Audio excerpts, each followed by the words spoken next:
যেভাবে সুনাম আমরা অর্জন করেছে পুরো উপজেলায় আমরা সবসময় ভালো ফল অর্জন করেছি। আমি আশা করব আগামীতে তোমাদের মাধ্যমে এই Harichar union high school and college আরও ভালো ফল অর্জন করবে। আমি আশা করব শুধু লালমাই কেন সারা কুমিল্লাতে যেন আমরা এই হরিচর স্কুল অ্যান্ড কলেজ ভালো ফল অর্জন করতে পারি। সেজন্য তোমাদের সবার কাছে আমার আহ্বান থাকবে, তোমরা যেমনিভাবে যারা এই প্রতিষ্ঠান থেকে লেখাপড়া করে এসএসসি এবং এসএসসিতে ভালো ফল অর্জন করেছে, তোমরাও আগামীতে তোমরা এসএসসিতে ভালো করবে, এসএসসিতে ভালো করবে এবং এই প্রতিষ্ঠানের মান উজ্জ্বল রাখবে।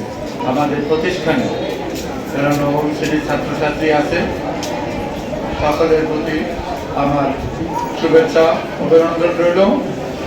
আমি আশা করি আজকে যে বিষয় নিয়ে আমরা এখানে স্যার এবং আমাদের অধ্যক্ষ মহোদয় আলোচনা করেছেন, পরবর্তীতে আমাদের ইউনিয়ন মহোদয় যে বিষয়গুলো নিয়ে আলোচনা করেছেন, তোমরা এই আস্তে আস্তে তোমরা হয়তো ইউনিয়ন মহোদয় যে কথাগুলো বলেছে সব কথাই আমরা সকলে প্রতিপালন করতে হবে, যেমনি গার্ডিয়ান তেমনি ছাত্রছাত্রী।